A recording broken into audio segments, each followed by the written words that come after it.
তরকারিটা হয়ে গেছে, গ্যাসটা ঠান্ডা হতে হতে আমি রুটিটা এই ফাঁকে ভেজে নিচ্ছি। এটা ফুললো না, ঠিক আছে, আরেকটু দিচ্ছি।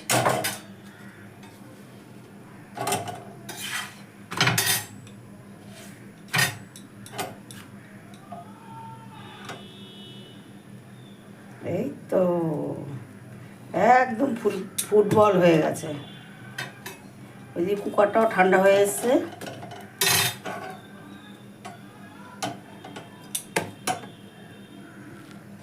কুকারটা ঠান্ডা হতে হতে আমার এদিকে রুটিও হয়ে গেছে। এবার এটা আমি খুলবো আস্তে করে। এই দেখো হয়ে গেছে। একটু ধনে পাতা ছড়িয়ে দিলে ভালো হতো, কিন্তু আমার ধনে পাতা নেই, ছিল যেগুলো সব পচে গেছে, ওই জন্য একটু হাতা দিয়ে একটু ঘেটে দিচ্ছি।